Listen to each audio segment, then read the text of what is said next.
Hello, today is April 8th, 2015. We're meeting today with Mr. Charles Archibeque at his home in Greeley, Colorado. My name is Brad Hoops. I'm the interviewer for the Northern Colorado Veterans History Project. Welcome, Charlie, and thanks for sitting down today to tell your story.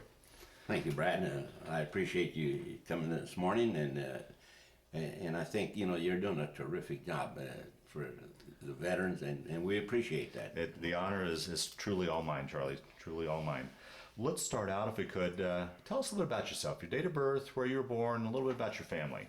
Okay, yeah, Brad. I was born in Pierce, Colorado, just north of here, and I was born October 30th, 1932. And I was actually born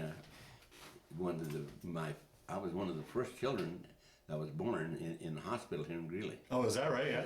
All of my other brothers and sisters were born at home. So, are you the youngest of the lot? No, I'm sixth.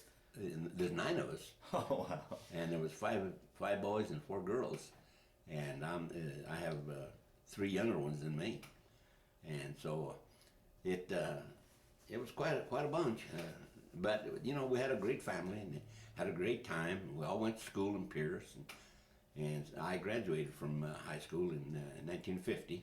Now, was your dad a farmer up there? Or Oh, yeah. Okay. Yeah. Okay. Now, my father came. He left Las Vegas, New Mexico, in about 1918, and he kind of worked his way up through the mountains and through the mines. And he had already heard that Northern Colorado was just, if you wanted to be a farmer, that was the place to be, So he worked his way up here, all the way up here, and he worked at the mines in Climax and Leadville, and then he just kept moving until he finally wound up in Eaton. In fact, my oldest brother, the one that's 91 years old, was born in Eaton. And so he sat there for a few years, and then he finally moved up to Pierce, and then he brought everybody from New Mexico down. All his in-laws, my grandma and my grandpa and all of their family, and they moved right there, and they were all right there close in Pierce. They were neighbors, and then he went to work for the railroad, and he worked the railroad there in the early 20s, and up to about 1927, 28, somewhere in there. And I had an uncle that was a sheep herder, and he'd come down and visit my dad about every 6 months, from the country, and that farm would come up for sale. And so he was talking to my uncle about it, and my uncle said, well, how much money is it going to cost to buy it? You ought to look into buying that. He said, well, I've been, can you imagine saving up money, making 50 cents a day? And he said, I've saved up a little money, he says, and here's what they want for it. And he says, I've got the rest. He said, I'll just loan it to you. He said, and then you just go over there and you just buy that farm, And they did. And our house, by then he had bought a house in Pierce, and then the farm was just almost right next to it. Very convenient. Yeah. And so we started farming in about 1930, I suppose. And of course, I was raised on a farm all my life. And so that's what he did. We farmed up. In fact, when I left for the service, and then I'll have to tell you about this. And then my brother left, and of course we all helped him, on the farm.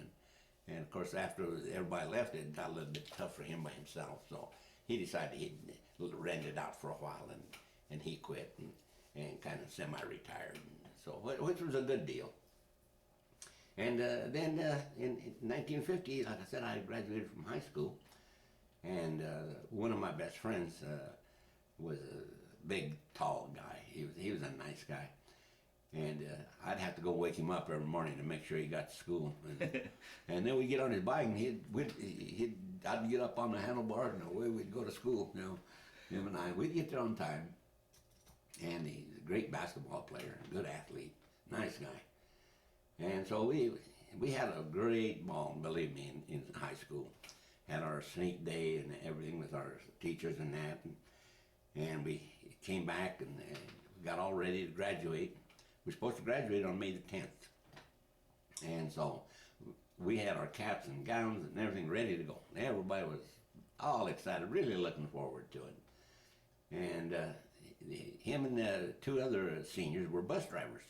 they drove the bus for the haul the kids back and forth.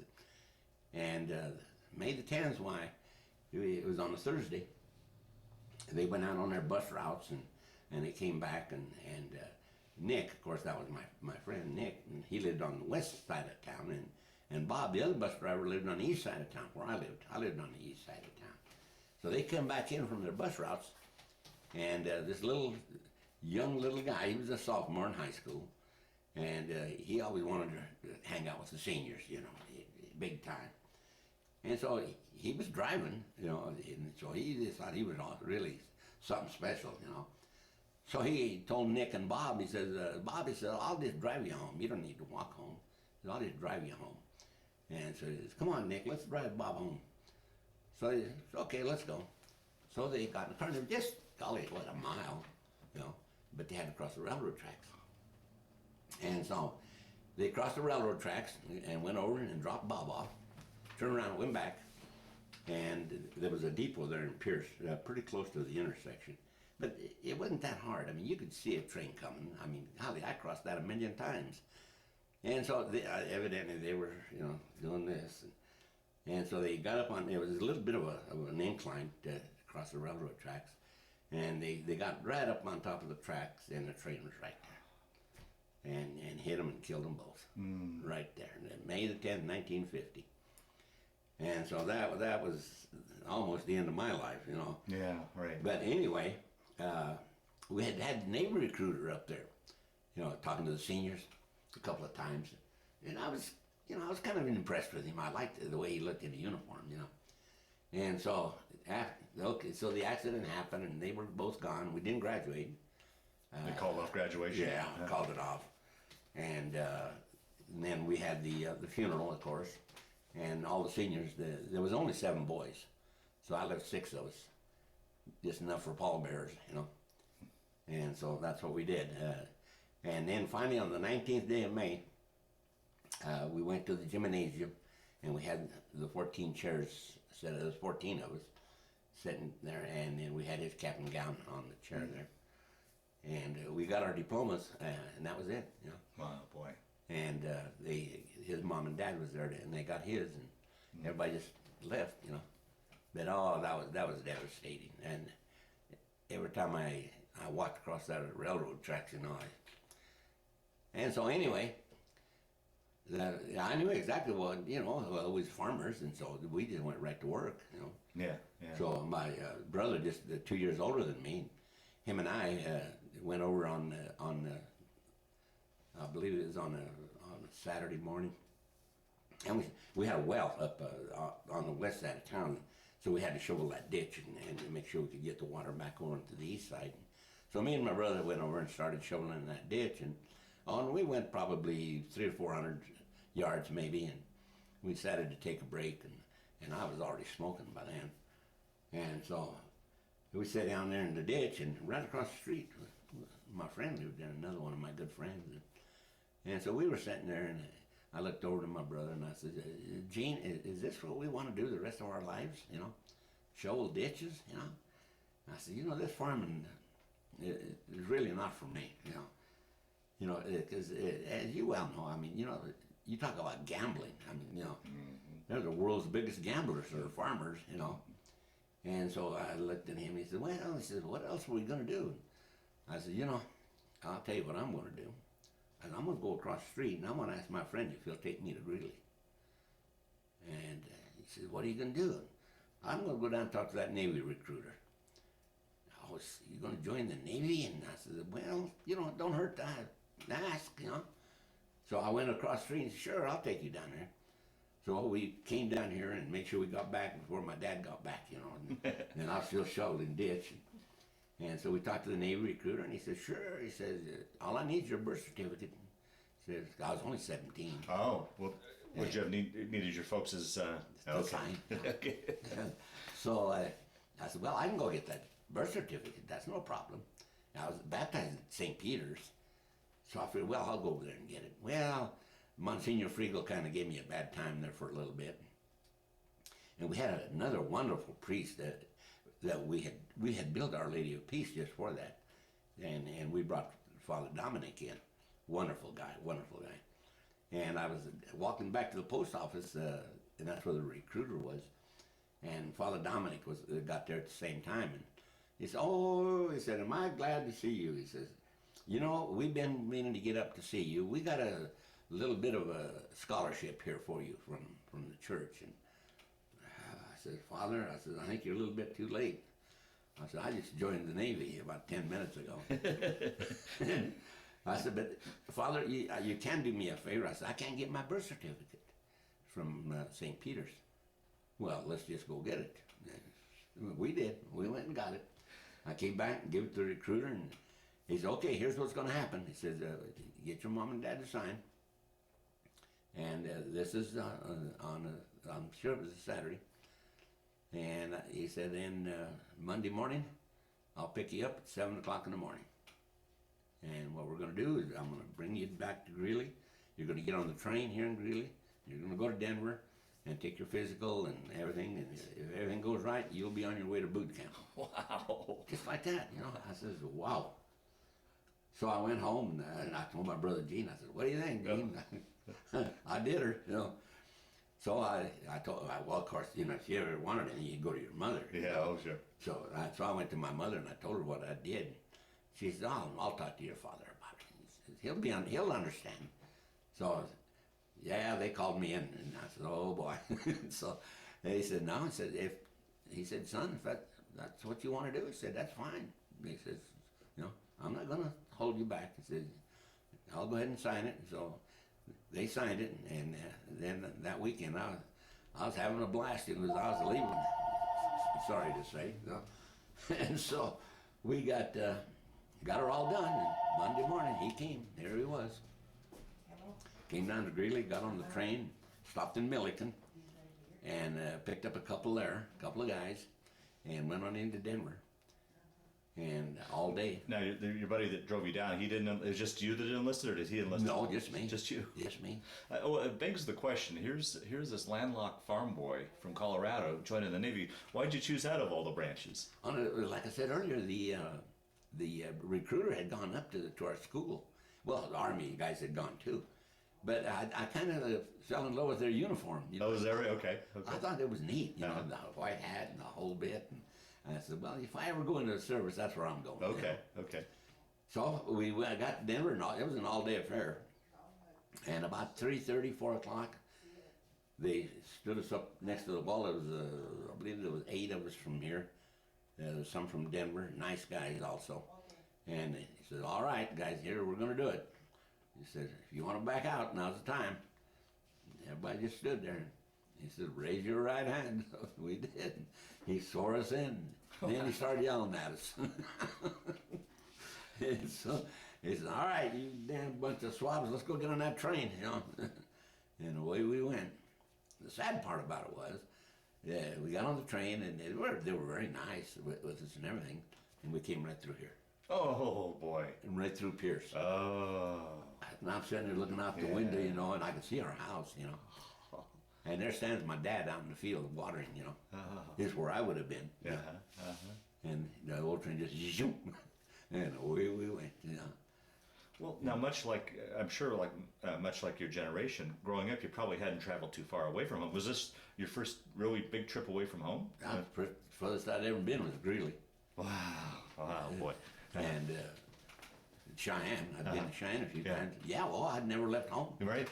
I mean, I was there all 17 years with Mom and Dad, you know, home every night, 3 meals a day. And no, I had never left Pierce at all. And so here we went. We stopped in Las Vegas, Nevada.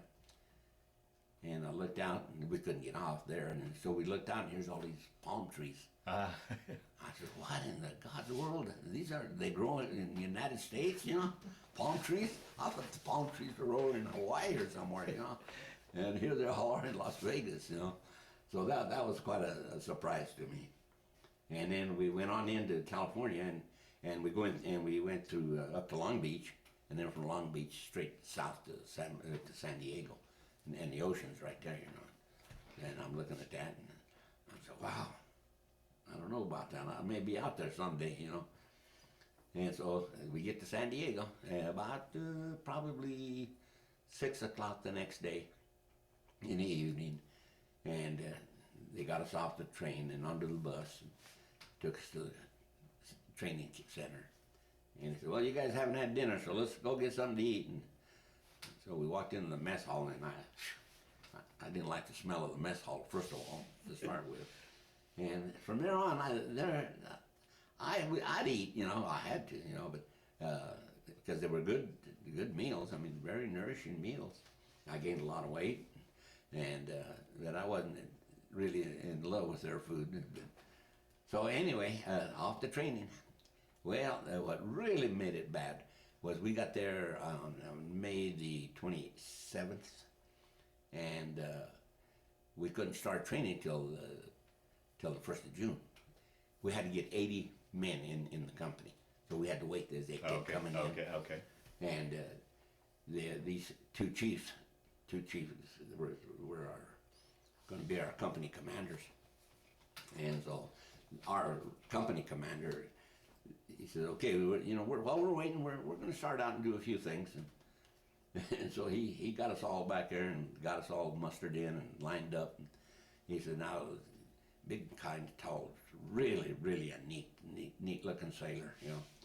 And he says, "All right, so I'm going to tell you guys one thing." He said, "And I want you to don't you ever forget this, as long as you live. From this day forward," he says, "I'm your mother, I'm your father, I'm your brother, and I'm your sister, and I'm God." He said, "And don't forget that." He said, "When I tell you to move, you better be on the move.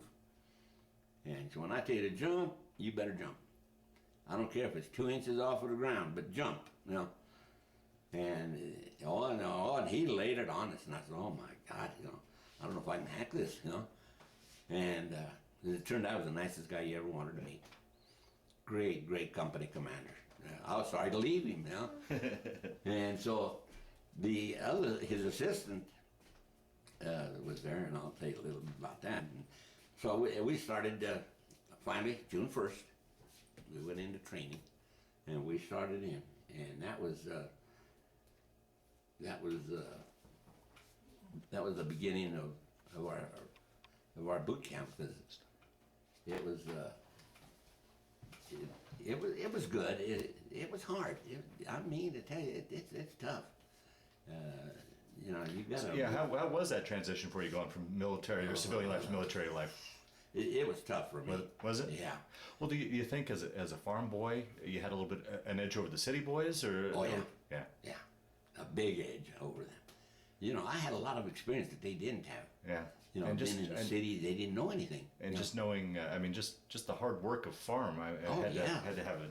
Yeah. And you knew all about animals, you knew all about farming, and you'd learned a lot about clothes and stuff like that. You know, that they didn't have that knowledge that I had, so it was pretty easy for me. And so, and when I say about clothes, after about your third week in there, they come in and you take your sea bag and you empty all your clothes out of it. You know, you go through the lines and you get all your clothes and get all your underclothes and your stockings and your hankies and then you got your dress blues and then you got your work clothes and every one of them fit in that bag. But you gotta know how to do it, you know. So in order for us to be able to learn how to do that, they came in and says, "Now we're going to show you one time only." And so they started in. You take your clothes, for example, your socks, and there's a way to fold them, and you put them on when it's all said and done. Then you take your t-shirts and you fold them right, and your underclothes and you fold them right, your pants, your shirts, everything, and everything's got your name on it, even your stockings. And so you've got, I think they gave us a week to do that. And he said, in 1 week, we want all of those clothes on your bunk and everything facing out here. So that when I walk in, not me, there's going to be other inspectors coming in, and all they want to do is look down that line and see your name on everything. And he's going to grab one of them and he's going to drop it on the floor and it better bounce. You know? But it's got to be rolled up tight, you know. And so the day came, and we're standing there at attention, you know. And here he comes, you know. And he walks down through there, and they do it to be mean, you know. And he grabbed one of them and he threw it, you know. And that'll do, he says. So and he went on, got over to mine, and I'm sweating blood, you know. He looked down through there, and he had a good keen eye, and shook his head. That was all right. He walked about halfway down and grabbed one of my things and threw it on the floor. And it bounced. So he says, that'll do. And they never smile. You know, big frown on their face all the time. So he got it, put it back up. Got down, 3 or 4 from me. And he was a good friend of mine. Guadarrama was his name. In fact, I just seen it last night. And he walked up to his, and he looked at it, and he shook his head, walked over and grabbed one, threw it, just left it there, shook his head. Sailor, says, come here. So he walked there, he said, go open that window over there, will you? So I said, yes, sir. So he walked over and opened that window. He grabbed that mattress and out the window. Everything on it, all his clothes. Out the window they went. Now, he says, I want you to go down there and pick up every one of your clothes and you wash them. Because they're dirty now. He says, they're on that asphalt. And you wash every stitch of clothing, even if they weren't dirty, you know. And then you tie them all over again, and I'll be back. And so, and that goes bad against all of us. Yeah, right. You know. So, boy, I mean to tell you, we got to washing clothes like you wouldn't believe. And we tied them son of a guns up for him. I mean, so tight they almost squeaked, you know. And we put them up on that bank, and we said, all right, you sucker, now come over here, you know. You know, so he did. And he came, and he knew what had happened. You know, they're no dummies. And so he looked over at him and he said, all right, sailor, see, now, you've learned a lesson. When we tell you to do something, do it right, you know. And you'll get along in the Navy, you know. And so he thanked him, and he left. So our company commander, he come up, he all smiles, you know. You guys did a good job there. Just like I said, they're no dummies. They know what's going on. So anyway, we go through boot camp, and we came in. I'd been there probably 3 weeks, and we had come in, and we were standing out on the grinder there. You know, there's about let's see, we were up to company probably 110 by now, and there's 80 men in each one, and we're at 100. I was company 100. And so we were standing there, and then finally it was our turn to go in. And as you come out of the mess hall, you will come out and you put your trays down, and you come to the door, and there's a couple of small windows in the door. And this other company, these new recruits are coming in now. So we had to wait and let them go in, because they had to go get lunch. And I'm standing there by the window, you know, looking out, holding my tray. And all of a sudden something goes by, and I said, what the heck was that? So I opened the door, and I opened it, and I looked down the door, and they up, sure as hell, there goes my brother, you know. Really? Walking down, you know. He had his name on the back of his shirt already and everything. I said, that little son of a gun. I wrote him a letter not to join, because it was tough, I'll tell you. The first 3 weeks were murder. And so I told him, no, Gene, don't do it, whatever you do, you know, stay home, you know. Stay home and farm, you know, do whatever you want to do, but don't get in here, you know. I'll be a son of a gun. There he was, you know. Wow. And of course, we were quarantined, you know, we couldn't go out anywhere. Yeah. And the assistant chief to my company commander got his company. And so him and my company commander were together one evening. He says, if you want to sneak over there and see your brother, he says, go ahead. He says, I'll tell him that I let you go. I said, well, I'd love to do that. And he says, go for it, you know. So I went over there, and there he was, tying clothes. I said, Gene, what in the devil are you doing, you know? And Gene's real short. He's about 5'4" maybe.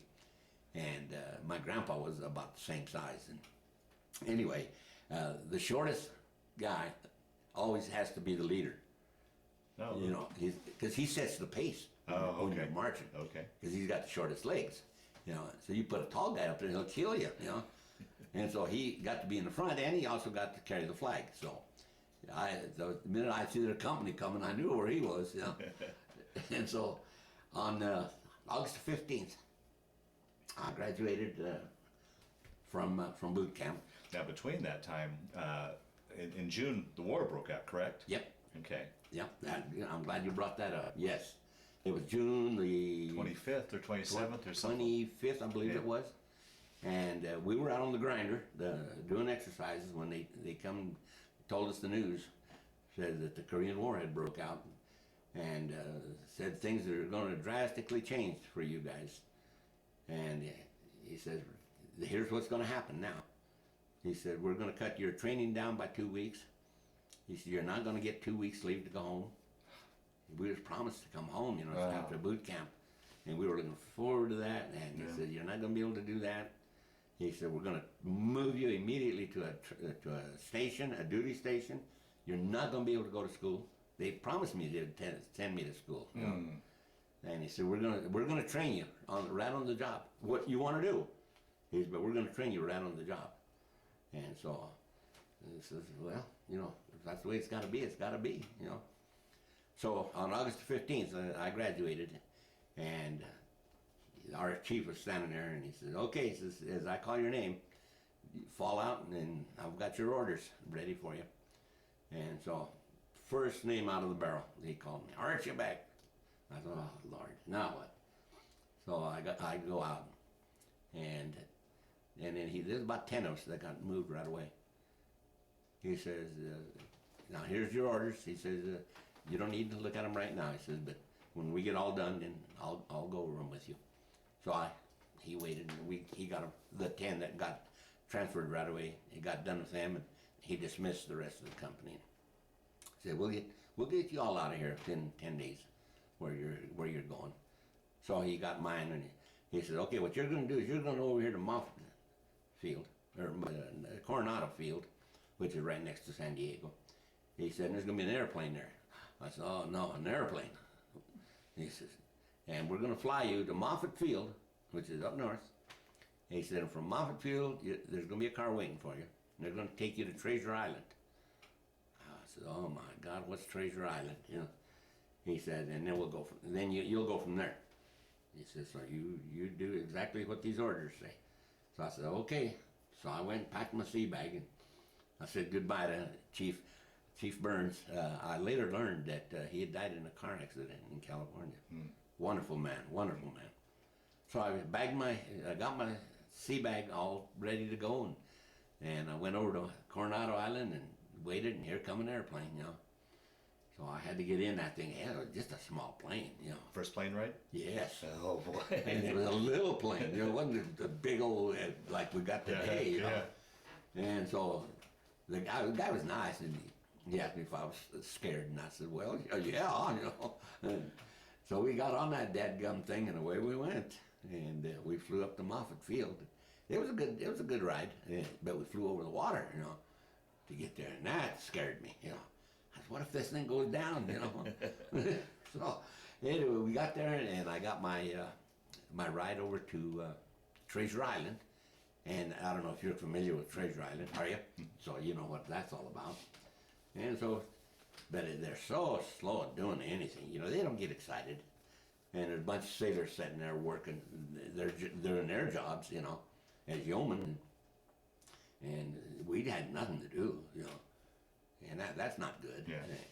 And so one of the guys said, yeah, you wanna help me? And I said, yeah, give me something to do, He says, I see by your papers you're a pretty good typist when you were in high school. And I said, yes, I can type. And he said, good. Here, let me get you a typewriter. And he gave me a bunch of cards, and here's what I want you to do. I said, good, that'll give me something to do. So I started typing out them cards for him, and I got them done. And I said, you got any more? And he said, you aren't done with them, are you? And I said, I am. And so I gave them to him, and he said, oh my God, he said. So he gave me another bunch, and I got them about the third day. We was almost getting ready to move where we had to go. He said, you sure you don't want to transfer and stay here with us? He says, boy, we'd love to have you. He says, you are a very good typist, he said, and you're fast, he said, and you could be a yeoman, he said, just like we are. And I said, no. I said, I'm going into communications. I'm going to be a radio man or a teletype man, one of the two. I said, Well, he said, you're going over to Alameda Naval Air Station. He said, and that guy who runs that communications over there, he's just tougher than the son of a gun. I said, that's all right. I like him tough, you know, so. And he says, okay, but boy, I wish I could talk you out of it. I said, no, I'm ready to go. So the next day, I got a bus and I went over to Alameda Naval Air, got my sea bag and checked in, and the chief was sitting there waiting for me. And so they assigned me a barracks and everything, and I got all settled down, and I went the next morning, showed up for work, and they said, okay, you're going to be on this shift over here. There's 3 shifts. I said, that's fine with me. And there was one of the guys that was there, really a nice guy. He lived in Oakland. So him and I got to be really, really good friends. And so we'd go over to his house and get in civilian clothes and jump in his car, and, you know, and away we'd go. Oh, you know? wow. So we had a great old time Yeah. there. And then he got transferred, and I went over to another section of that, and he was a great guy. He lived in San Jose. And so same thing. We'd change into civilian clothes and go to San Jose. Oh, excellent. Built-in tour guides. Yeah, and go to the dances, you know, and we had a blast, him and I. And great guy. He stopped by to see me one day here. And so that was Alameda Naval Air. And I stayed at Alameda Naval Air for about 18 months. And I became a teletype operator. Now, how'd you get into that? Did you test in that, or how did you get into communications? Or is that what you asked for? That's what I wanted, yeah. Okay. I was supposed to go to school and be a radio operator. Well, radio was kind of phasing out. Teletypes were taking over. And so they wanted me to get in on the latest. And so they trained me as a teletype operator. Okay. Very good aboard ship. You know, really, really a great thing. So I trained for that and learned it very, very well. And then in May of '52, I got set. And mind you, I'm sitting there on the teletype machine, right? And all of these things are coming in. Pretty soon I see my name come across there, you know. I thought, oh my God. So I tore it out and I read it. And what in the world is the USS Bon Homme Richard? I asked somebody, you know. And they says, that's an aircraft carrier sitting over there in San Diego. I said, that's where I'm going, you know. And good luck. So I read my orders, and it said that I had from May, it was early May, I had 10 days to come home. Now, had you been home since? Would that have been your first furlough? No, I had been home. Okay. I did get to come home finally in 1953, right after boot camp. I finally got to come home in December. Oh, okay. Of 1950. Okay. Yeah, I was gone almost a year before I got home. Yeah, and so they said go home for 10 days, and then come back and report to San Diego. I said that'll work. So what I did is I took my sea bag and I sent it over there aboard ship. And I came home, and then I caught the bus, and I took it back into San Diego. And I got there, and I got the bus to take me to the aircraft carrier, right? My God, I looked at that thing. I says, good Lord, is that thing going to float? It is humongous, you know. So I said, well, here I go. So I threw that sea bag over my shoulder, and I walked up the gangplank, and I got up to the top, and the officer of the day is standing there, and I put my sea bag down, and I saluted him, requested permission to come aboard. You got to request permission, you know, to come aboard the ship. So I requested permission to come aboard, and he says, welcome, come aboard. So I got aboard, and he says, where are you going? So I told him. He gets on the phone. Got a man here for you. So somebody come up and got me. Took me down to the where we were going to headquarters. You know, we were down below the deck, and we had our sleeping quarters and everything down there. And so I went down there, and my sea bag was already there.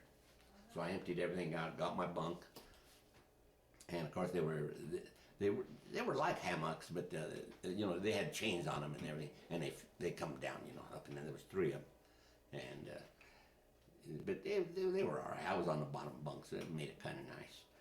And they said, well, let's go upstairs, and upstairs, up on the stack, and we'll show you where you're going to work.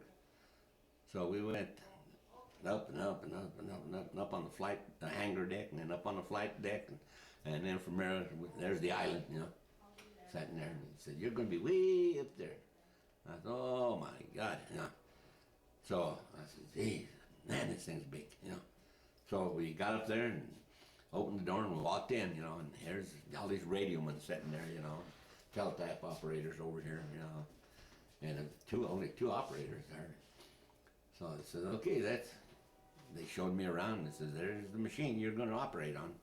I said, "That'll work," And so I got on it and typed a little bit on it, and it's different. It's different than a typewriter. What you're doing is you're typing, and you can see what you're typing up here. But if you don't want to see that, all you can do is you can type, and over here there's a little machine, and there's a tape coming out, and it's got a little bit of holes in it, all holes in it, and it's coming out and going onto the floor. So as you're typing, whatever you're typing over here, it's coming out over here, if you don't want to print it up here. And then when you get done, you take that tape and you put it back in the same machine, and it'll print it for you up here, if you want to see what you've typed, So anyway, I'm cutting that tape, and the guys are standing there watching me, and saying, "My God," it comes out pretty fast. It depends on how fast you type, And they couldn't believe how fast I was typing. And so anyway, I went to work, and each letter is different. For example, an A is a hole up there and a hole down here. B is 2 and 1. C is 2 down below and 1 up above. And so the whole alphabet's like that. Wow. And I learned that whole thing. I could take that tape and look at it and tell you where the mistake was, just by the dots in it, And then once I found it, just backspace it, take it out, correct it, and go on, Wow. And so anyway, I get aboard ship and start typing messages out that went, and then on the latter part of May, we were ready to go. We were training pilots all this time. Is what we were doing, and we were operating out of San Diego. I always thought that must have been a sight to see, those planes landing and taking off on the flight deck there. Oh, yeah. So we went out to train them, and there's a gun turret just right outside of my office there, and so I'd go out on that gun turret and watch them guys come in and leave. So we're out there training them in the ocean, and one of them came in and he didn't do what he was supposed to do. You got to watch that LSO. He's standing there on the corner of that ship, and when he tells you to drop that thing, you want to drop it. Then, right then and there, And he dropped her a little bit too soon, and he hit the fantail. And when he hit the fantail, he rolled up on top, and he was rolling, and fuel was coming out all that time, and it was caught on fire. So it started the flight deck on fire, and so we had a heck of a time that day. And so we came back in, and the old man, he was all ticked off, and he kicked them off the ship. He said, "Get them out of here. I don't want them.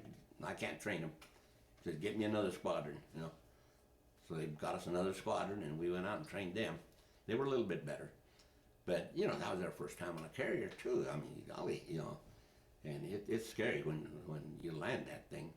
If you don't land it, you're going to go clear through and come out on the other end. Yeah. Except they got one about midship. After you get through all the cables, if you miss them all, about midship, they got a big net that they bring up. And so that, like 99% of the time, that'll stop you. And so otherwise you go in the drink. But anyway, we got to training them. We got them all trained, and the old man was happy with them. And he says, "Fine, let's head for Korea." So we took off, and we stopped in Hawaii. How was that trip? That wasn't bad. Did you get your sea legs, or how was? Oh yeah.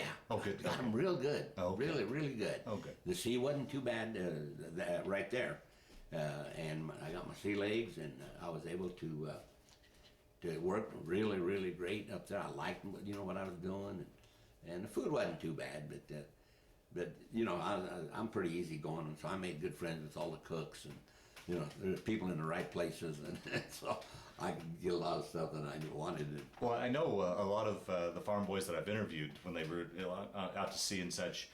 You know, they're so used to the fresh food at home, and now you're eating dried eggs and powdered eggs and powdered milk and Green eggs, yeah. powdered milk, but the cooks, you know, they always had good stuff, you know, and I goofed up on. I was in Alameda Naval Air, and I had to do a little mess cooking, you know, which the greatest duty I ever had. You know, I could eat anything I wanted, and so got aboard ship. Got in Hawaii, got a little more training done on the pilots, and we trained them all the way over to Korea, you know.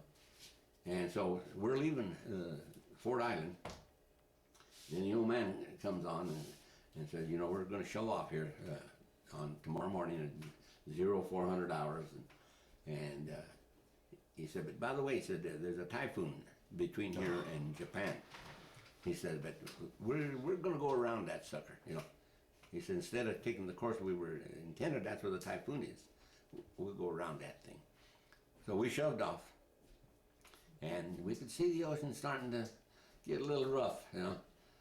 And so we were gone, and the next day it was getting a little rougher and a little rougher. And finally, on the fifth day that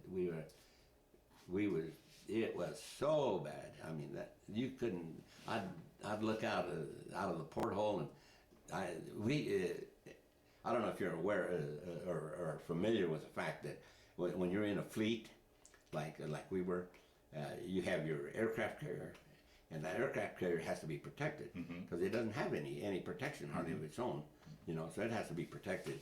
So you got a battleship on its starboard side, and then you got destroyers all around you, and the whole fleet moves together, and so. We were going down through there, and I'd look out the porthole. I couldn't even see them destroyers, you know. And instead of going around that typhoon, we wound up in the middle of it. Oh. To make a long story short. And we never seen those destroyers for 3 days. And we had some old timers on that aircraft carrier, 20 and 30-year men, and they had never seen what we seen that next day. Wow. We took water over the top of the flight deck. Over the top of the flight deck, took a couple of planes off the fantail, off the flight deck, and just tore the cables right off of them and tore them up and threw them in the drink, you know. We hit a swell. We went down and the swell came up, and we hit the bottom of that swell. And I think the ship actually stopped.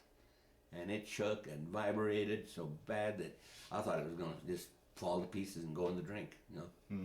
Oh, scariest moment of my life. I bet. You know, scariest moment of my life. And we got in line to go to lunch, and that thing was rocking back and forth. And the hangar deck's right there. And you can look out and see the ocean because, you know, it's wide open. There's a big door there. Yeah. And we could see the water almost at the level of the hangar deck. And normally it's about 15 feet down there, 20 feet, somewhere in there. And we could see that water. You could see them sailors leaning, you know. And so finally, on the third day, we started breaking out of it, you know. And oh my God, I'll tell you, I was scared to death. I didn't think we were going to make it. That thing shook so bad and vibrated, you know, and I'm just sitting there, you know. And that was the only time in my whole Navy career that I felt a little bit woozy, you know. I'm sitting there typing, you know, and I'm doing this, you know. And I felt bad, and so my supervisor says, get up and walk around a little bit. So I got up and walked around a little bit, and I was all right. I went down, took me a couple of seasick pills, and next morning I was fine. Wow. And we finally got out of it, and we headed into Japan. And so we stopped at we anchored out, and in Yokosuka, Japan, and we anchored out. So to go on Liberty, you had to take a boat and go in. And then next time we came in, we went right into Yokosuka. That was nice. And no, I'm sorry. When we first got there, we went in and into the dock. and we got liberty to go to work. I got off, and the first thing I did is I walked over and I kissed the ground. That damn ground never looked so good. I said, when I was a farmer, I didn't like it, but man, it sure looks good now. After being on that ship all that time. And so the guy says, yeah, you're right. It does look pretty, and it feels good too. And so we went on liberty course. And what was that like? That must have been exciting to That was a foreign country, and really a land that 5 years before was our arch enemies. When I got to Fort Island, I could still see the Arizona. Oh wow! It was still there. The New Mexico was right next to her, and you could still see them. And that was in '45. Yeah. And so, to get to Japan, I mean, we were just fighting these dudes, not too long ago. And here I am now, and it's amazing what those guys do. Oh really? Yeah. Oh, we got off, and right behind us there, not too far behind us there, was a mountain. I mean, a big mountain, And we got to look at a little bit of it, and underneath that whole thing was almost hollow, where they had dug it out, where they could put all this ammunition in there and all these fighting stuff in case anybody ever got in their docks, a foreign ship, for example. They were right there and they would take them out, And so they were very creative, and so we got to see all of that stuff. So we went on liberty and had a good time. There's good times to be had over there. And there's some mighty beautiful women over there. Mighty beautiful women. Yeah. And so we had a great old time, there's a lot of dancers, there and stuff at the clubs. And one of the things that's interesting, the government has a place, that's the only place I ever seen one was in Yokosuka. It's a liquor store owned by the government where servicemen can go buy their booze, if you want good booze. You can buy Japanese booze, but, but if you want good American booze, why, that's where you go. And so we'd go and buy some good booze, and then we got done with that, and away we went to Korea, Got to, we relieved the boxer who had been out there. We relieved her on July the 4th, 1952. And the boxer left and came into port, and we went out. And we started in. We pulled her up there on the banks, where we could launch our planes. And we had all of the fighting troops, of course, in Korea. And the old man, of course, knew exactly what had to be done, So we started launching our planes, and we launched them and sent them over there. And they started bombing helping the army over there. And they'd tell us where to go, And they'd go over there, and then an hour or so, here they come back, land. And next day we'd start all over again. Even send them out at night if we had to, Now, you talk about something scary. Watch them guys come in at night and land them things, And they do. Wow.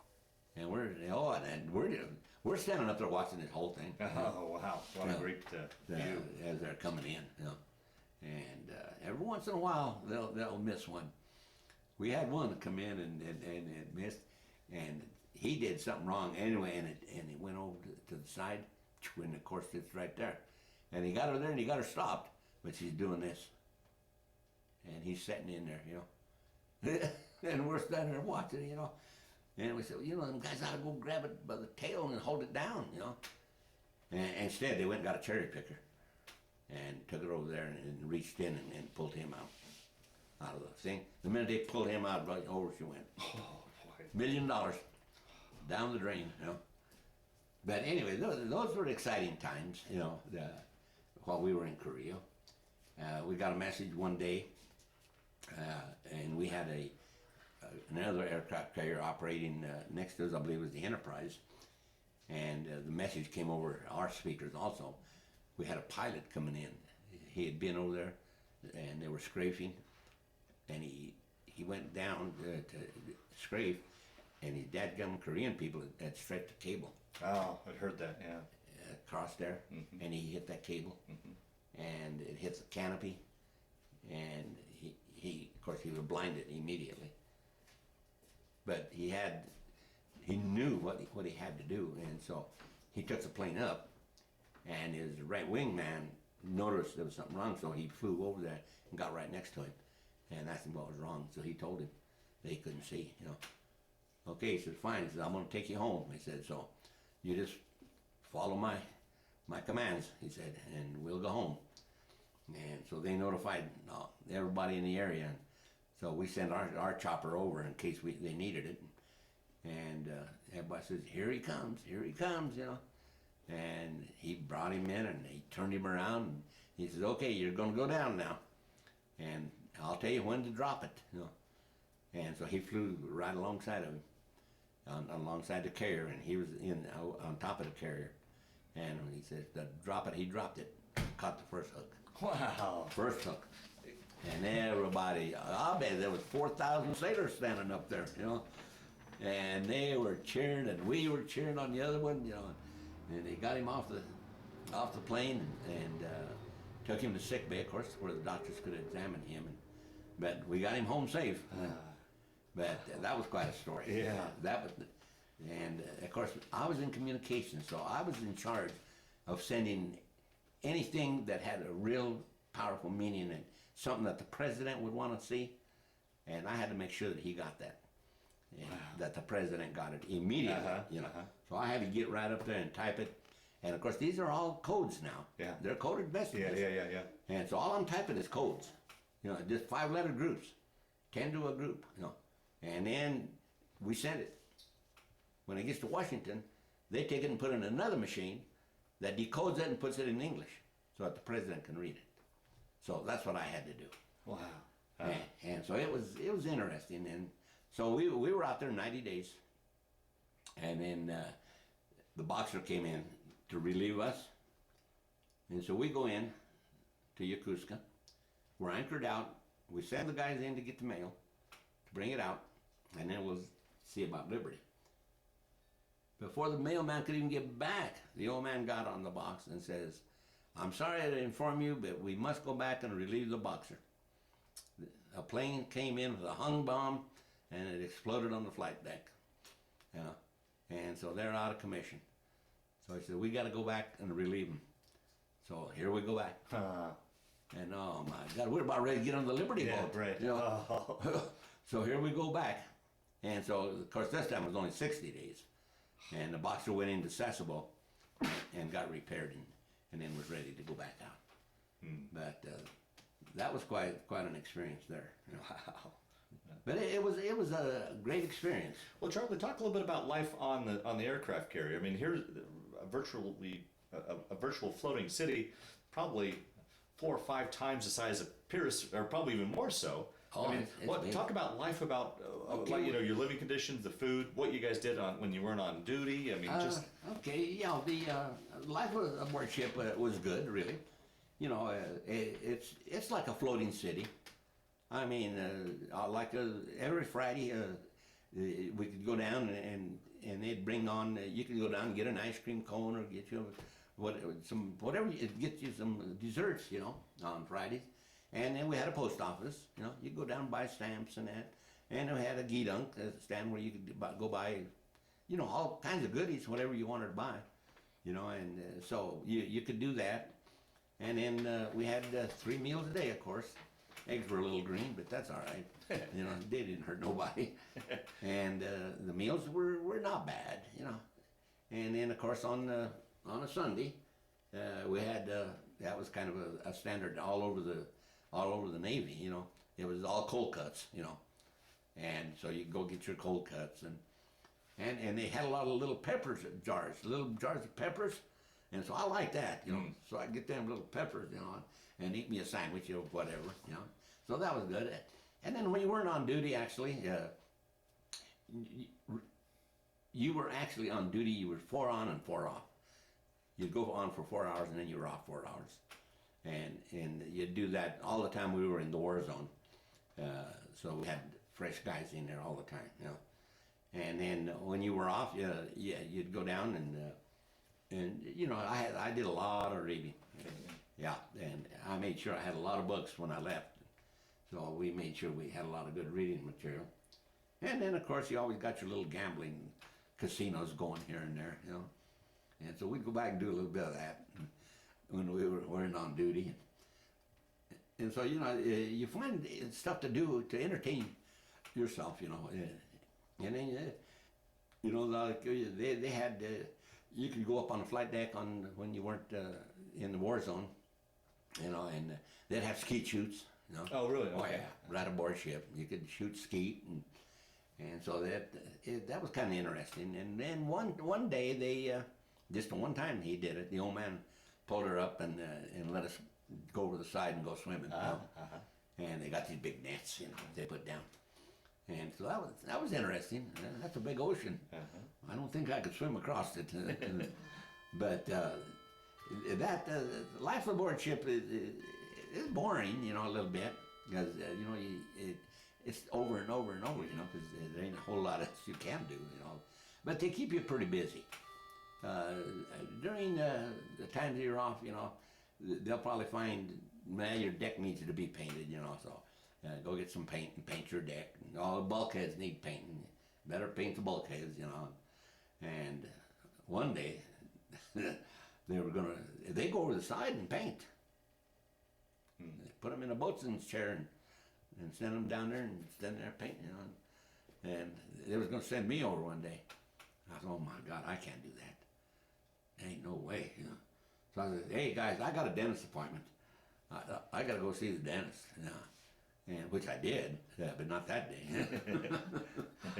So I got away with it, and I never got called back again. So, but them guys are hanging out there painting, and what if that boatswain's chair gives out? Oh, boy. So anyway, but like I said, they try to keep you busy, because they know that it's a tough life out there, and you got work to do, And I'll show you some pictures later on here of the guys.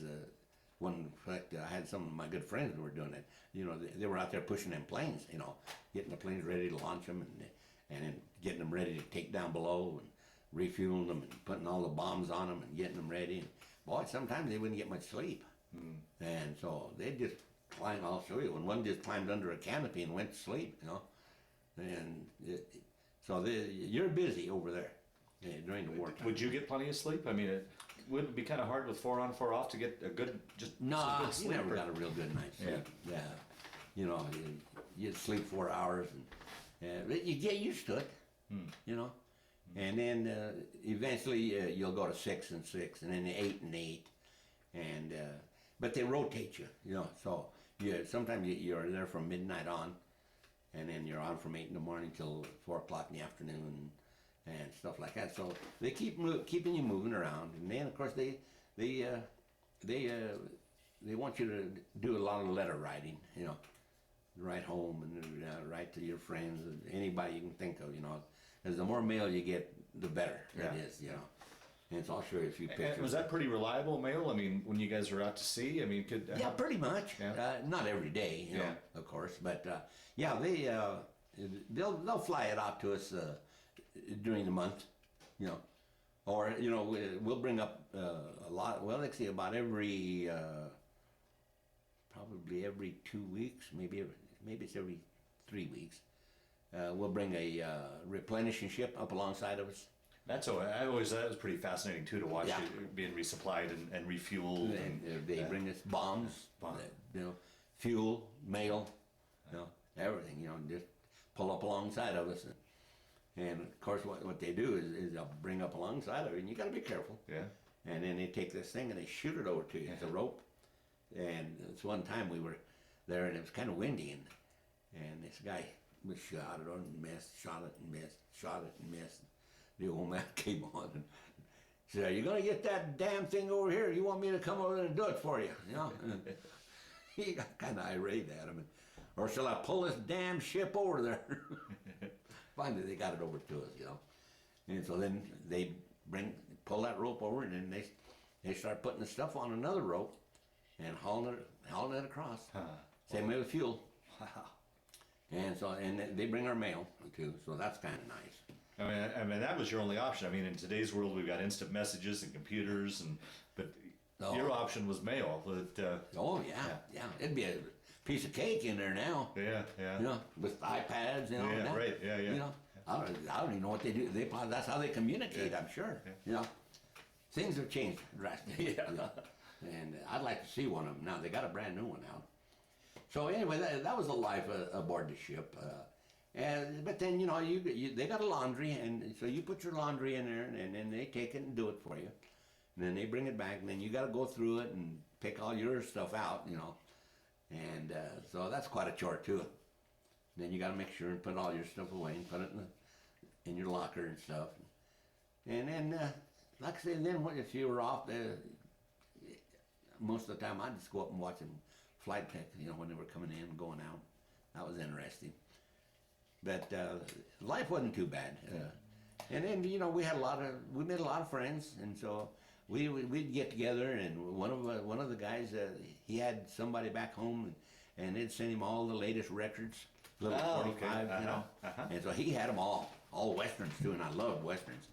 So we'd go and we'd play them at his place, or we'd borrow them and go to our place and play them. So we'd listen to music, you know, hours at a time, you know. How would you get, being out at sea, how would you get information on what's going on in the world? You know, world news, how the war was going, baseball scores. I mean, where would you get that information? I'd get them on my teletype. Oh, okay. And then I'd give them to the news guys aboard ship. You know, we got news reporters aboard the ship. I'd give them to them, and then they'd get them out to the crew. Oh, okay. And baseball, football, whatever they wanted, you know. I'd get about anything on that machine. I could listen to good Western music. Oh, really? Yeah. And then nobody knew I was listening to music. I'm typing up storm music. So you're really kind of the center of it all. I mean, you got all you knew everything was going on. Oh, yeah, I got it all. Yeah. It was right there on my machine. More so than the radio operator. Yeah. You know, my machine was more dependable than theirs. Because the bad weather or something, the radios didn't work too good. But my machine worked pretty good all the time. And this stuff would come in by the rolls. I mean, you know, AP, you know, here's what's going on. And you would go through it and see what you wanted to see. And then, this is news, let's send it down. I'll be darned. And you'd have a pile that high of paper there, you know. And that's going all the time. Yeah. You know, and it's coming out of Japan. Yeah, when it was here, it's coming out of San Francisco. But like I went over to Japan and I visited their center over there, and I got to be friends with a couple of the guys over there. So when I got back out to sea, I could communicate with them on the machine, you know, back and forth. Wow. And so you know, you have to be careful. You use codes on all of it. See, we had codes for everything, and so with the codes we could communicate, you know, back and forth. And so that, like I said, they tried to make sure you kept busy, because you know, if you didn't have anything to do, it get a little tough out there. Yeah, right. So you wanted to make sure you kept busy, and like I said, you could go down to the Guidons and get you an ice cream cone, or you know, and then you had dental appointments and you had doctor's appointments, and you had shots to get periodically, and so you had to, and then of course you had payday, you know. Had to get in line for payday, you know, and they paid in cash. You got in line and they paid you in cash. Regular cash or military script? No, our regular cash here, military script when we got over there. Okay. Yeah. When we got over to Japan. And then you had to trade your script in for yen. So you know how much money you're going to spend.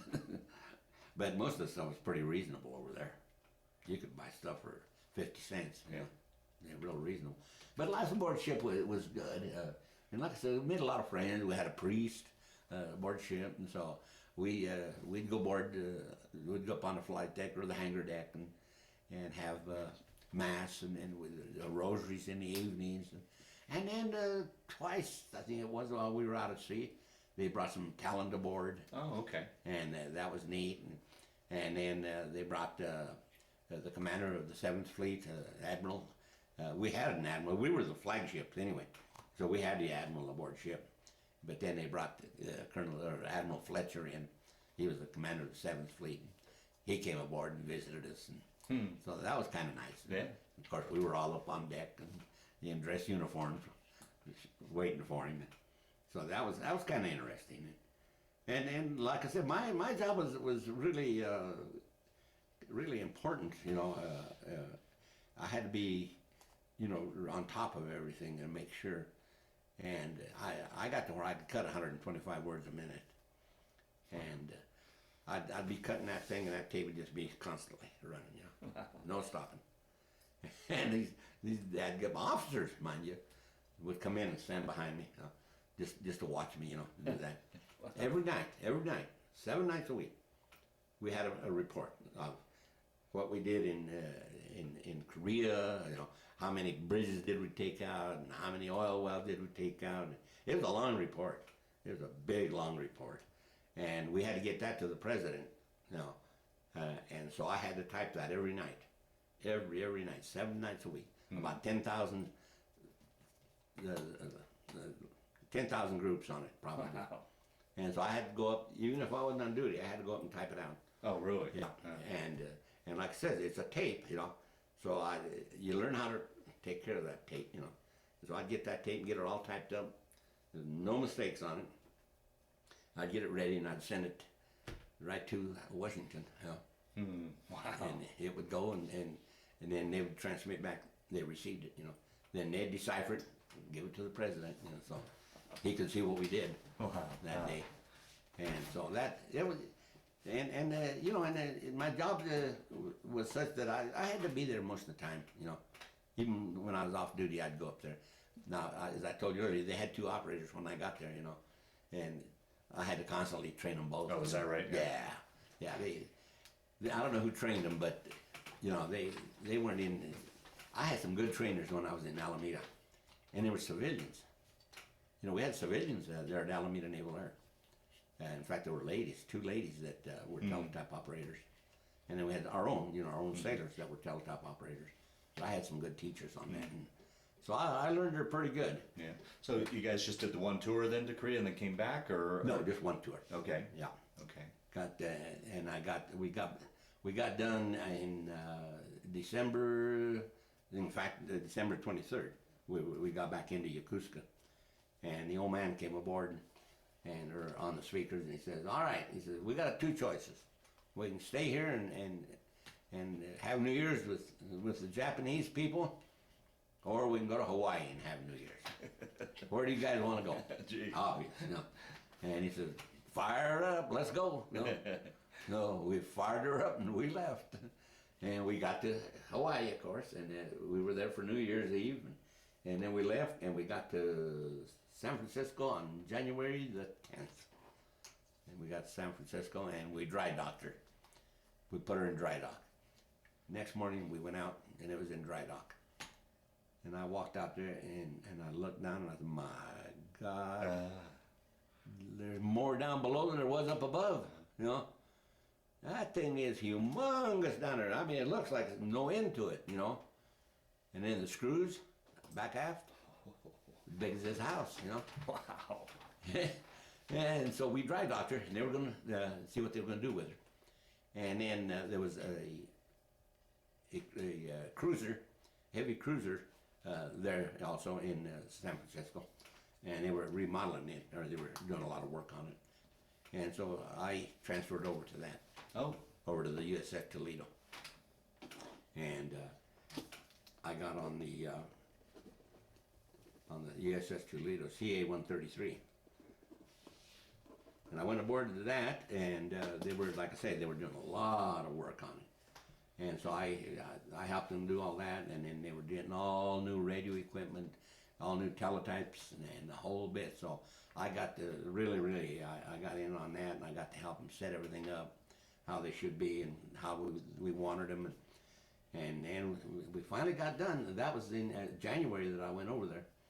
And by March, I had her pretty well set up, ready to go.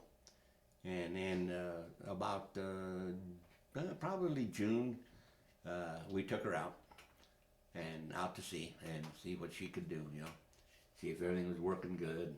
And we had the teletypes going good, the radios were going good, and everything was up to snuff. It looked like they did a good job repairing it. And then the old man got on the box, said, all right, now we're going to try and see if these guns work. And I said, oh boy, this is something I've always wanted to see. They had 8-inch guns on that. They got 16s on the battleship. Well, that 8-inch is nothing to sneeze at, let me tell you. Two of us holding arms like this, couldn't reach around the barrel. And so I said, we're going to fire them 8-inchers off. So I thought, oh, I'm going to go up and watch this, So I get up, and I'm going up to the gang, up the ladder, and they fired both of them. And I landed on the deck. They fired both broadside, And I landed on the deck, And so I got up, and I said, that ain't going to stop me. And so I went back up the ladder, and I opened the manhole there, and I got up and went in and got up on the deck. That was just a smaller deck than what I was used to. Oh my God, them were big. Lordy mercy. And well, of course, the guy sits there and he's got a wheel and he turns it around, and then they got him hydraulic to load the shell into that thing. My God, that thing, it is big. And they fired them off, and that's all I wanted to hear. It was loud. Ooh, it was loud. I'm paying for it now. But the battleships are 16-inch armor piercing gun at 20 miles. You could put that ship in Pierce's and put the target in none and put 16 inches of steel there, and they could hit it dead center and go right through it. 16 inches of steel, it'll penetrate. So they're big. That's why they're called battleships. So anyway, I stayed aboard the Toledo, and I enjoyed that. I went out to sea with her and got everything going, and everything was ready. And about July, somewhere in July, she was getting ready to ship over, go back to Korea, and relieve a cruiser that was over there. And so I was up for discharge already. So you had, what, a 3-year enlistment? 3 years, 6 months, and 7 days. Oh, okay. And so I had to get off, because they were getting ready to go out. And so I went to the personnel office and got all the stuff I needed to get off the ship. And so I took my card to my division officer at that time, my commanding officer, and my commanding officer at that time aboard that ship was a colored man. Oh, really? Oh. A colored man, and he was a full commander. Wow. In the Navy. I followed him until last I heard he was a captain, and then he was an admiral, and I finally lost track of him. But he was a nice man. But my division officer, I took the card for him to sign, for me to get off. He says, I don't really want to sign that. He says, I've heard about you and your teletype skills, He said, now you got us all ready to go. We're ready to go to Korea. And he said, I'd like for you to ship over. He says, and go with us to Korea. I said, sir, I just got back, first of the year from Korea. And I said, and I really don't want to go back. And he says, we'll make it right for you. And he says, we'll give you another stripe. And he said, and a pay increase and ship over for 4 more years. And I don't think so. I said, you better sign that. Reluctantly, he did. He signed it. And so I packed my sea bag again, and I went to Treasure Island, back to TI, where I started from. And I went through all the stuff that I had to go through there, getting out is as bad as going in, So I had to get all that done, went to sick bay and got all that done. And I don't know what I was doing, and pretty soon, over the damn speakers, Archibeque, report to sick bay. I thought, oh shit, now what, I thought, all right, so here I go to sick bay, I walked in, Archibeque, and I said, yes sir, somebody here would like to see you. I said, what's wrong now? And the guy came walking out. Charlie? I looked at him. He said, you remember me, don't you? And I said, yeah, I do now. He was from Pierce. I went to school with him. And he was an MD there, or corpsman at Treasure Island. I'll be and darned. he'd seen my name. Oh, okay. I'll be darned. He wanted to talk to me before I left. So I went over to And I talked to him. I was glad to see him. Yeah. Yeah, we were in school together, him and I. And I said, man, you had me worried there for a little bit, you know. And he said, no, and I said, everything's okay. He says, you're as healthy now as when you came in. He said, so that's what we want to make sure you are. So then I went back and finally, the day came, which was August the 28th, 1953. And I was done. Got my mustering out pay and my discharge. And of course, the nice part about it, I had relatives right there in Oakland. Ah.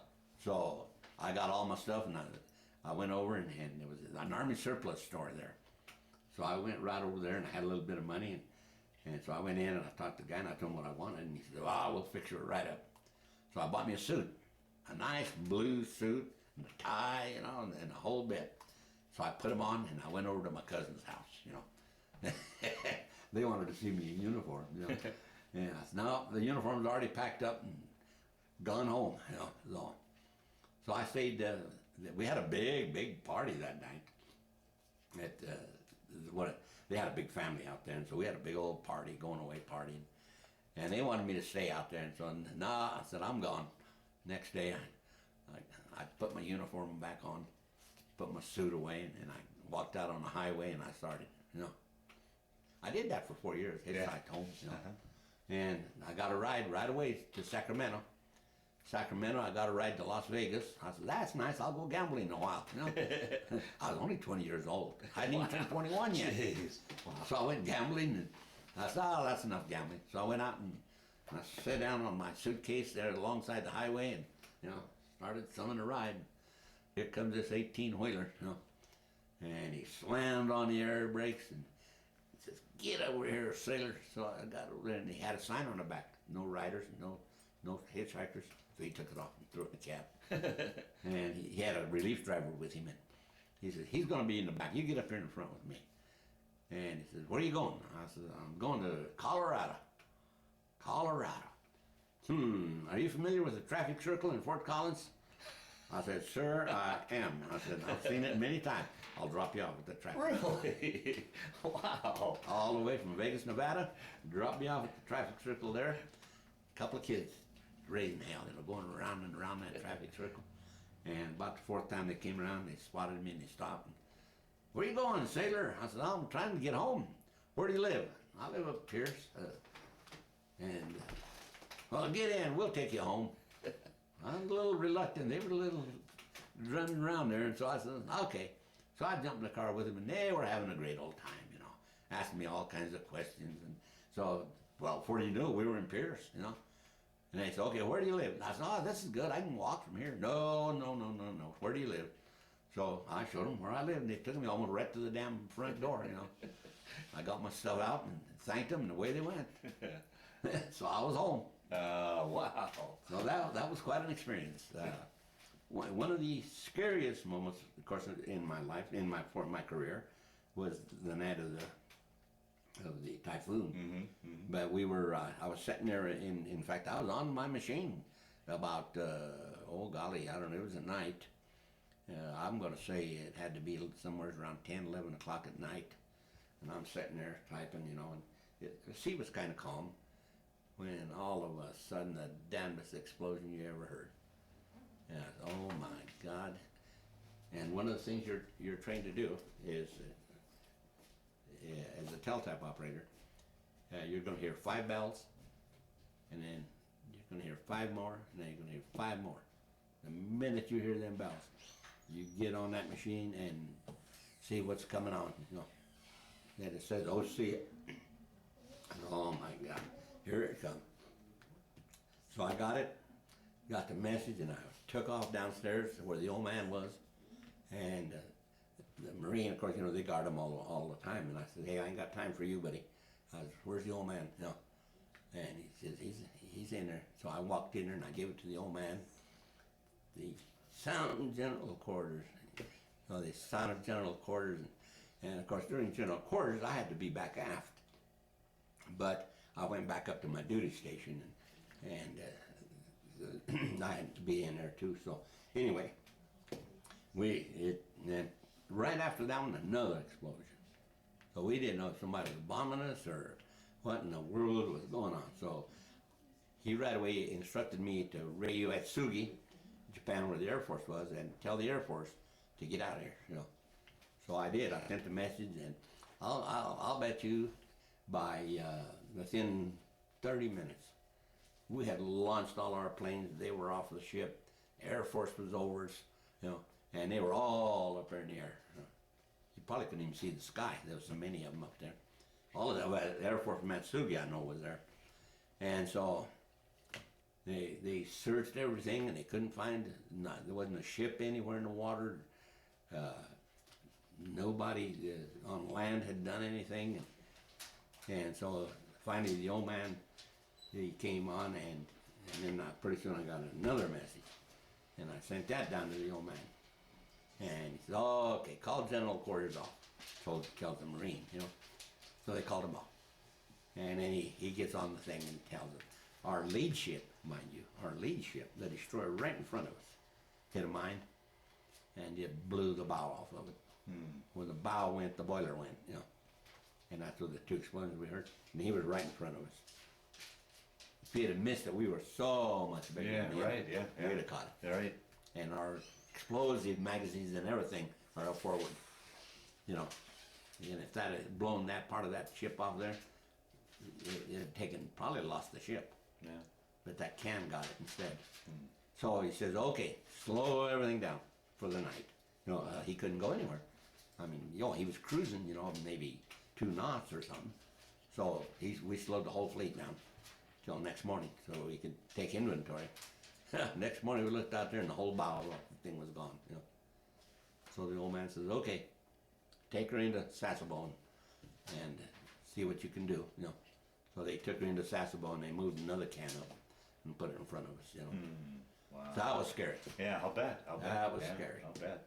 And it was bad enough. We lost, I believe they said 3 or 4 sailors that were up forward at that time. So that was bad. Well, now we're at your story where you're back home. How do you want to take it from here? Do you want to? I know you want to tell the story of your brothers. Do you want to tell that first, and then tell about your post-military life, or do you want to talk about post-military and your brothers? How would you like to progress? Let's go ahead with the post thing real quick, and then Okay. we'll talk about my brothers, and Okay. then we'll go into this Beautiful. real quick. Okay. Like, well, I got home in August. Of course, it was a bad time of the year, really. There was no employment or anything. Well, the fortunate thing is we got our 5226. Okay. And you're familiar with that. And so a couple of my buddies got discharged and they got home. So we'd all go get our 26 bucks and head for the liquor store and buy some booze. And we kind of hung around all winter, you know, doing that, you know. And come spring, why, my oldest brother, the one that's 91 years old, he happened to be a superintendent for one of the big contractors here in Greeley at that time, big contractor. And so I went to work for him in the spring of '54, and we did a lot of road work, a lot of bridges. I became a cement finisher with him, and I worked with them from '54 till about '59, and then I went to work for another contractor over in Sterling, and I worked over there for a year, and they about worked me to death over there, so I had to leave. There were no other finishers in the whole county Oh boy. except me, you know. And you know, that guy wanted me to do this, and that guy wanted me to do that, and that guy wanted that, and I said, "Come on, guys, I can't do it all," you know. So finally, after I had had enough of that, we moved back to Greeley. We moved over there. I had my oldest daughter. Well, so we need to back up. So in the meantime, you got married. Oh, then. yeah, right. Okay, I went to work in '54 with my oldest brother, and we did, like I said, we did a little sell-over pass. In fact, that's where we were. And then I started dating my wife in '54, and in fact, it was July the 4th, to be exact. We were baptizing one of my nephews up at Pierce, and my oldest sister and her boyfriend were there with her, and it was 4th of July, so they wanted to come to Greeley. So after the baptism, they said, let's go to Greeley to the carnival.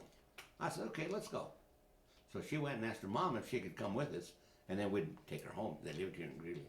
So yeah, I said we were good friends, her mom and I. And so we came to the carnival, and we had a pretty good time, and that was the beginning of her.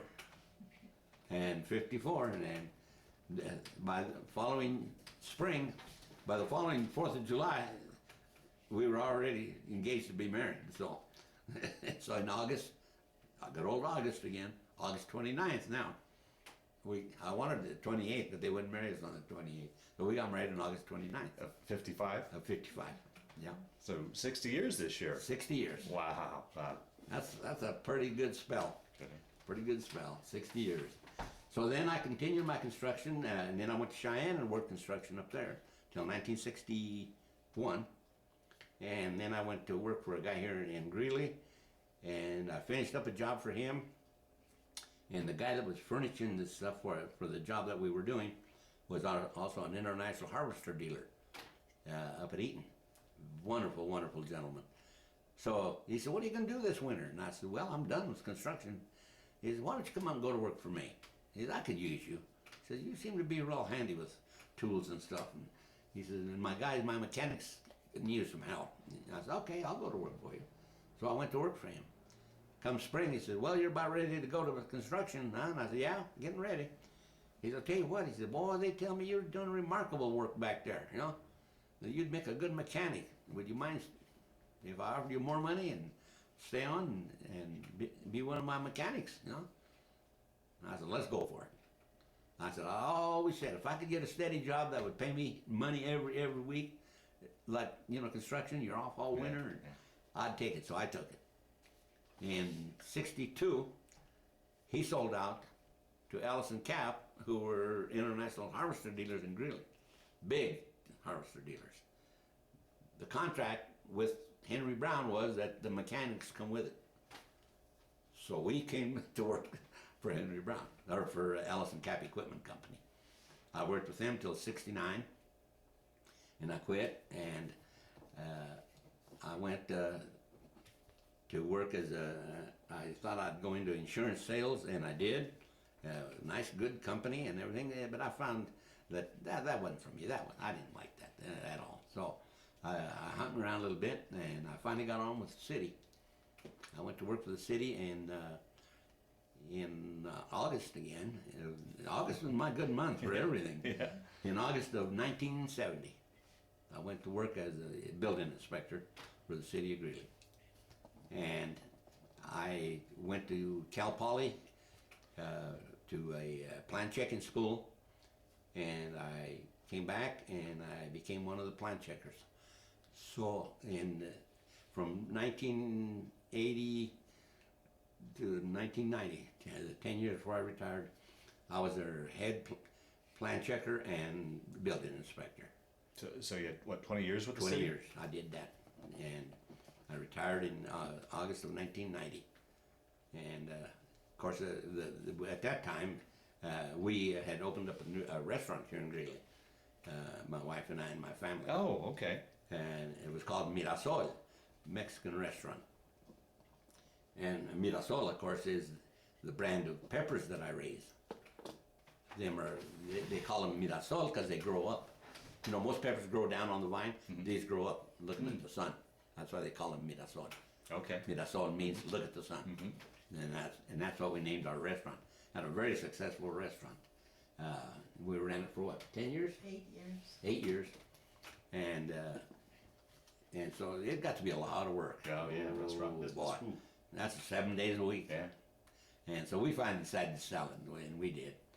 And so then I retired from the city, and I decided, well, you know, there's one thing I had done this. I ran for council back in 1958. No, 60s. Yeah, I was with Allison Cap already. Mm-hmm. Yeah, early in the 60s. I ran for council. And there was only 9 of us that ran for that seat, and I didn't win. And so I always said I wanted to serve on city council. So in '91, I decided I'd give her a shot. So I ran and won. So here I go, 4 years on the city council. We sold a restaurant, and I stayed on. I said, that was a good term. I'll go for another one. So I tried another one, and I got reelected for another one. You're term limited, 2 terms. Oh, okay. Before my second term had ended, Governor Owens, who was the governor at that time, appointed me as a commissioner to the Colorado Department of Transportation. Wow. So I went as a commissioner for the next 4 years at the CDOT. And I got down there and they wanted me to go for another 4, and I said, no, I don't think so. I'm gonna go back to Greeley and stay there. And so I came back to Greeley, and this gal was in Ward 1. This is my ward over here. And she wasn't doing a very good job. And I said, dadgum her, I'm gonna challenge her. I don't like what she's doing. So I challenged her and beat her, you know. So here I am on for another 4. And so I got done with that, and I said, no, one more. The term limited again for another 4. So I decided to run for the next 4 unchallenged. Nobody would even challenge me for that one.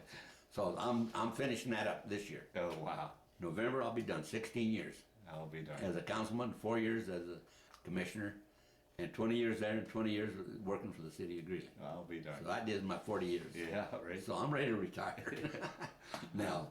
So anyway, it's really surprising. Last night my wife was getting out my stuff here to show it to you, so you can take some pictures, and she ran across this one letter there, and I said, well, that's amazing that you would do that. The guy was at the council meeting last night, Oh, really? and he is the executive director of the Colorado Asphalt Paving Association. When I was with CDOT, I worked with him. And in fact, I was their guest speaker here in Greeley when they had their convention here in Greeley. And he spotted me last night, and he came right up to me, and we had a good little chat. And I get home and I was telling her, she opened the book, and there's a letter that he sent me when I was a guest speaker. I'll be darned. So that was kind of interesting. But that was good. There was a lot of good people in there. Yeah. Concrete people, asphalt people that I met when I was a commissioner. You know. Yeah. So I enjoyed that really, really well. Oh, wonderful. And then that was it. And then I got on council, and I'm winding her up now. Oh, very good. I'll be done with her.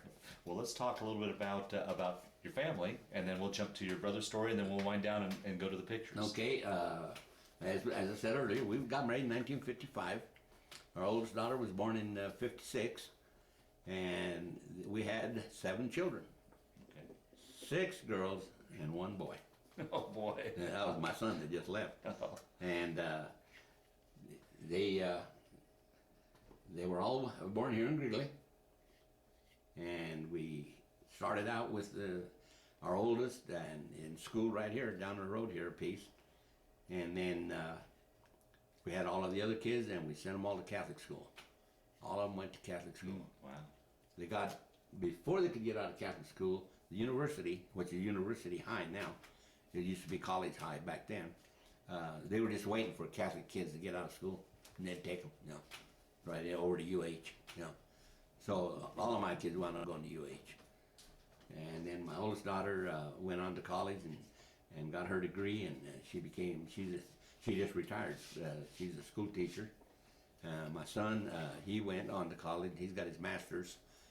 He's the program manager for the youth initiative for the city of Greeley. In fact, he runs the big program out of Rodarty. He had a big thing going last night. He's got about 300 to 600 kids out there every day. You know? So he does a whale of a job on that. And then my second to my oldest daughter also went to college, and she was working as a librarian.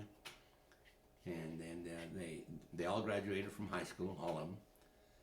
And then, like I said, my youngest daughter, she just got her master's from Regis, and so she's done real well. And they all got pretty good jobs, you know. They're all working, and so we're real happy with them. They're very good kids, every one of them. Oh, excellent. Really good kids. They spend a lot of time with us, you know. Julie works for the. Pardon? Julie, where she works? Oh, Julie, yeah, she works out the clerk and recorder's office for the county. She's doing a good job out there, and so she's doing a good job. And as I told you when you first got here, you know, I built this whole house myself. When I bought it, it was this right here, 400 square feet. And as we were having children, you know, I decided I better keep going, you know. So I built out that way twice, and then I built this. and then I decided we needed a hot tub room, so I built a hot tub room on the back there too. So we did that. So anyway, I built this whole thing. But yeah, my oldest brother.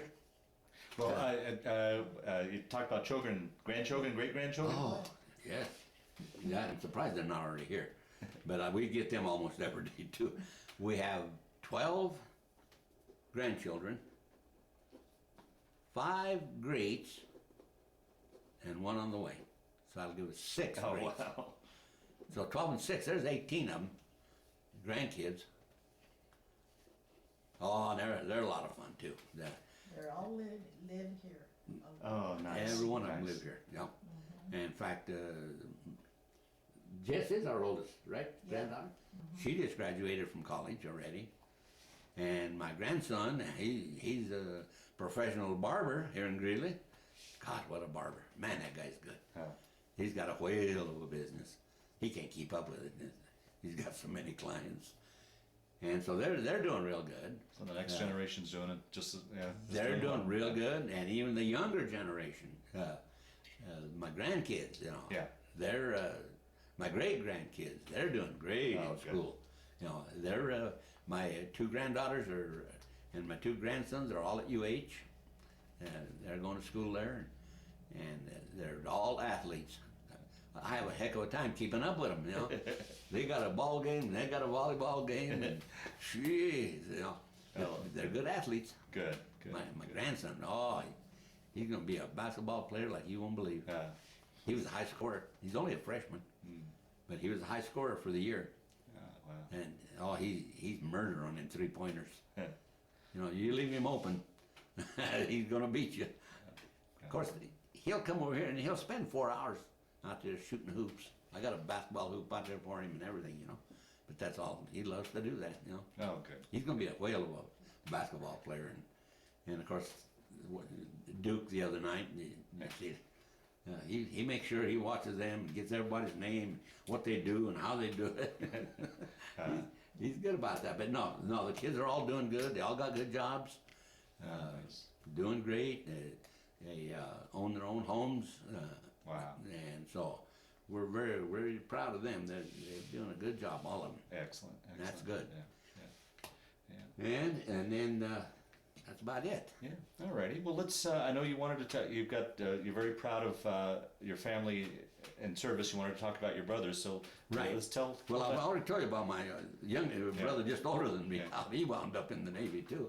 Then my oldest brother, Bill, he went in right after the war started in 1941, and he took his training in Amarillo, Texas, and then from there, of course, he went overseas, and he was over in Manila, in New Guinea, during when MacArthur was over there, and he was a tail gunner aboard a P-38. And so, you know, he's seen a lot of action. But thank God, you know, he came home. And, yeah, he was a little shell shocked maybe, but he's doing great. He's 91 years old, and he's been back to the memorial.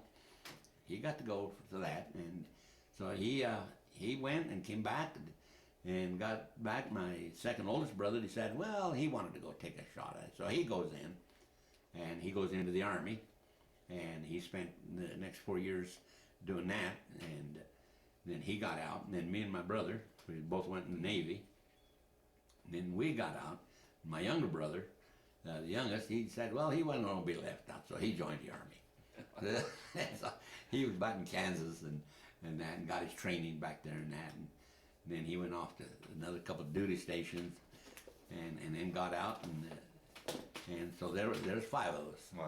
All 5 of us got in service, and you know, thank God, you know, Gene and I were in the Korean War, and one was in Vietnam, and one World War One, and Or 2. yeah, we did lose an uncle in World War One. Oh, really? Yeah, my dad's brother. Oh boy. Yeah, he died coming back aboard ship, and then my great uncle was in World War One. My mom's uncle, so he'd have been my great. In fact, he just passed away here. Oh golly, 7 or 8 years ago. 7 or 8 years ago.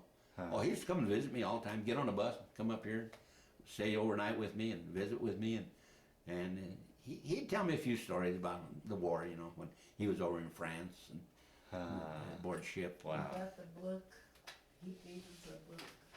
He what? The book that he gave you from the. Oh yeah, his army book. He gave it to me. Wow. I've got it, you know, with his picture on it and everything. Uh, So you know that's a good book to have, you know, and I'll incorporate it with mine, you know. And you know the thing that we're trying to get done, and hopefully we'll do it. I have a picture down there of me and my two brothers in the service, and I'd like to get all five. So I'm trying to see if I can get a picture of each one of them guys in the service, and I think I can get somebody to put them all together. oh, okay. Okay. And that'll work, and then I'll get all the family one, you know, so that everybody has one. I think that's quite a feat. Yeah. Yeah. I'm sure you read it on the five Sullivan brothers. Oh, right. Yeah. Yeah. And you know they changed that in a hurry. Yeah. When that happened. Yeah. And so, but you know, we were five, and so, but we didn't serve together like they did. That was quite something. Wasn't it? Five of them, Yeah. one shot. Yeah. Terrible. Yeah. So anyway, we were all in different wars, of course, but we all went, and thank the good Lord we came home. Good. Yeah. From Good. that, and did quite well. All of us did quite well. We did, you know, whatever talents we had, we used them, and we were very successful. In all five of us, really. Excellent. Well, Charlie, as we start to wind down this interview, is there anything I didn't ask you that you wanted to talk about? Any of the stories that kind of floated to the top as we've been talking to that you want to talk about? And Laura, jump in if there's anything you can think of that he left out to cover, make sure we've covered your whole story, or do you think by and large we did a good job of covering it? I think we did a pretty good job. I think you did a very pretty job giving everything you said. You just, I mean, we covered everything, didn't we? Okay. yeah, Okay. I think so. Like, Well, the last question I always like to ask in these interviews, that time in the service in the Navy, when you look back on it, did it change your life, affect your life, play a role in your life, or was it just a chapter in your life that you went through? How would you answer that? No, it actually changed my life. Yeah, you know, when I went in, you know, I just gotten out of high school, and you know, I weighed 105 pounds. I was 17 years old, and so I joined the Navy. And when I got out of the Navy, I weighed 152 pounds. You know, I grew an inch and a half while I was in there. And the way I put that is, it would take $1 million to get me to go back in there. Yeah. But I wouldn't take $1 million for the experience that I got out of it. Yeah. You know, Right. it was a great experience. I mean, I had a lot of older gentlemen, you know, that were with me that were good mentors that taught me a lot of good things, a lot of respect, you know, and I just learned an awful lot, you know, while I was in the Navy. Things that just have been very instrumental in helping me out here, you know, in whatever I do. I learned while I was in it, and you know, you learn to control yourself and make sure you do everything that's positive, you know, no negative stuff, and that's what they teach you in there, you know, that what you're doing, you got to do it right first time, you know, because you may not get another shot at it. Yeah. Right. And so they taught us that, and they taught us well. And like I said, you learned a lot of discipline, and it's discipline that it's administered in such a way that you know you're not offended by it. You know, they administer it very carefully, and they do a very good job of doing it. And you got to realize there's a boss. You know, they're your superiors. Yeah. And you got to respect them for that, and which I always did, and I just loved my commanding officers. I mean, I got along great. We'd sit down and talk like you and I are. You know, it's just something you don't normally do. Yeah. But him and I did, and he was a lieutenant commander out of North Dakota, and he's a nice gentleman. But the experience, like I say, it was worth $1 million. Wow. You know, because Wow. it was. I was just a young kid. Yeah. I didn't know anything. Yeah. You know? Right. Yeah. And when I came out of there, I'll guarantee you that I was a whole lot smarter than when I went in. Yeah. Yeah. And like I said, I do a lot of reading. I always did a lot of reading. Yeah. So I'd read anything I could get my hands on, you know. And so with that, and then my operating of the teletype machine and that, and it just taught me a lot of skills. Very good. It was a good experience. little bad at times, but it was good. Very good. Well, Charlie, I want to thank you for sitting. Let me say something. We all, the family, kids and all, know just everything he said. He'll sit down here and they'll say, Dad, what has happened? And he'll go through that whole thing that he went through with all our kids. Oh, good. And that's something good that we have done. They're all aware of it, believe me. Yeah. Oh, good. They like to ask a lot of questions.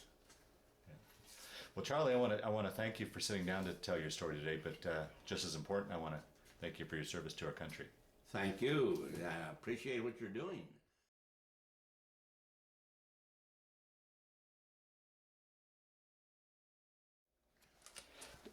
Charlie, tell us a little bit about your medals here that you can. Okay, the first one here, Gary, of course, is the National Defense. Mm-hmm. This is the 50th anniversary over here. This is the United Nations from Korea. And this is the Korean service. Mm-hmm. This is the 50th anniversary given to us by South Korea.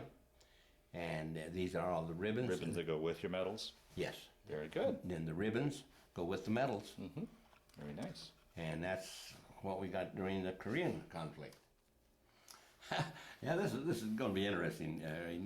Notice that was one of the first pictures that I took. Well, not right after boot camp, but thereafter. Notice my hair. Mm-hmm. I had a full, beautiful set of hair like that when I went in, and it was real wavy, as you can see. It still is. I'm glad it came back like it did. But when I got into boot camp, my hair was it wasn't long because I just got a haircut, but it was real wavy. The barber sat me in the chair and he says, "Oh my God, look at that wavy hair, would you?" He looked at me and he says, "Would you like to have them waves?" And I said, "Oh, I sure would." Good. Here. He took them all off, every bit of them. And I was bald. That's a funny story. Now, this is one, as we were talking earlier, Gary, you wanted to know, what it was life aboard the ship. Now, this is one of the things that they really encouraged us to do was write a lot of letters, and as you can see, I got a letter there from one of my girlfriends, probably, and I'm reading it there, so that was our favorite pastime. Yeah, you can see there's quite a bunch of us there, but this is the group. We got a few extras in there probably. Mostly, these are the sailors that took care of the communications aboard the aircraft carrier. Okay. They were radio operators and teletype operators, but we all took our shifts, and we needed that many men to handle all the shifts that we had. And we had to run 7 days a week. And where are you in the photo? Where are you? And I am right there. Okay. Your name is on there too. Very good. Yeah, this is a letter that I received from the Secretary of the Navy in Washington. And what he's telling us there is that the Secretary of the Navy takes pleasure in commending the USS Bon Homme Richard CVA 31 Carrier Air Group 7 for service set forth in the following citation. And it goes on to tell us about when the war started with Korea and when it ended, and all that the Bon Homme Richard did while we were over there. And then, of course, they presented us, or sent a ribbon along with it that we earned at that time. Very nice. Well, as you can see, this is probably the most wonderful piece of paper that I ever got. And of course, as you can see, it's an honorable discharge from the United States Navy on August 28, 1953.